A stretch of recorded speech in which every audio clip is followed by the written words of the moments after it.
Od marca budú musieť podnikatelia prijímať bezhotovostné platby. Koho sa to všetko bude týkať? Týka sa to všetkých podnikateľov, ktorí majú tržby vyššie ako 1 euro. Zákon myslí na pár výnimiek, a to sú výpadky finančnej správy alebo miesta, kde nie je internetový signál alebo pokrytie. Ale inak všetci podnikatelia, ktorí prijímajú platby alebo majú tržby vo výške 1 eura, budú musieť ponúkať bezhotovostné platby. Takže keď mi príde domov inštalatér niečo opraviť, tak ja budem mať možnosť zaplatiť mu bezhotovostne? Mali by ste mať, áno, takto z toho vyplýva. Bezhotovostne ale znamená buď kartou, QR-mi, alebo aj prevodom na účet. Čiže neznamená to len kartou, alebo iba kartou, je tam viacej možností definovaných, čiže aj prevodom na účet. Máte nejaký prieskum alebo štatistiku, že koľkých podnikateľov sa to dotkne, že ktorí doteraz neprijímali bezhotovostné platby a ponovom ich budú musieť prijímať?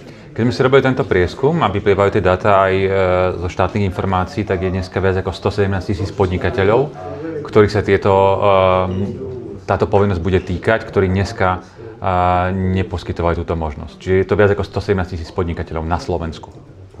Doteraz podnikatelia prijímali platby kartou, novinkou budú aj QR platby, ktoré ste už spomínali. Aký bude medzi nimi rozdiel, že z pohľadu zákazníka? Z pohľadu zákazníka môžu nastať rôzne scenáre. Prvé, ako ste spomínali, sú to naozaj karty, tam ostáva všetko nezmenené a aj táto možnosť spĺňa literu zákona. Druhá možnosť sú QR-y. Tam v závislosti, či je to súkromné riešenie alebo štátne riešenie. My máme samozrejme vlastné riešenie, ktoré vieme zobraziť či už na termináloch alebo v mobile.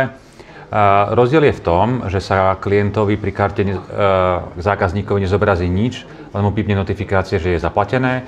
V prípade QR sa bude musieť lognúť do svojho internetového bankovníctva a naskenovať platbu z účtu na účet. Je to trošku dlhšie. A z pohľadu podnikateľa, aký bude rozdiel? Z pohľadu podnikateľa opäť sa nám to vetví na dve. Či má riešenie napríklad naše, ktoré mu to integruje do jedného balíka, a účtovníčka to teda má pekne vo výpisoch, alebo to bude štátne riešenie, ktoré bude rozpadať sa na jednotlivé transakcie.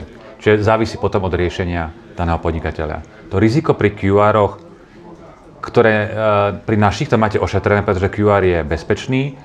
Riziko pri iných riešeniach môže byť, že vám QR niekto zneužije, či už zamestnanec alebo niekto iný, dá si to na svoj vlastný účet. Takže pri vašom riešení podnikateľ nebude musieť dať svojmu zamestnancovi k dispozícii prístup do svojho účtu? Nebude musieť, bude to mať zobrazené a automatizované.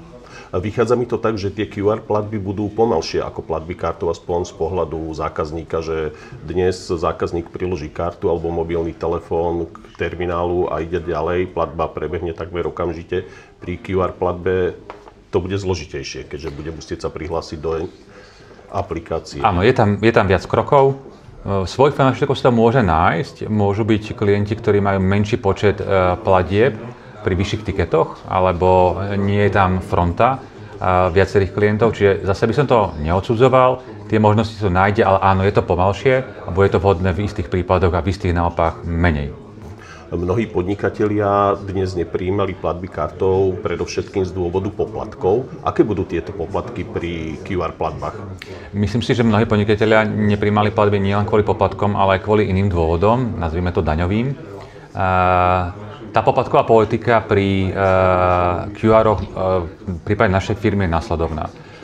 Ak máte mobilný terminál, ak máte mobil, tak si nemusíte kupovať žiadne dodatočné, tak povedať, železo, a len si nainštalujete apku. Potom tá platba, alebo tie poplatky sa skladajú z sumy z každej platby, to je 0,59 a potom z fixnej to je 9 centov za transakciu. Pri kartách samozrejme tá poplatková politika je iná a závislí od obratu. Štát pripravuje vlastné QR platby.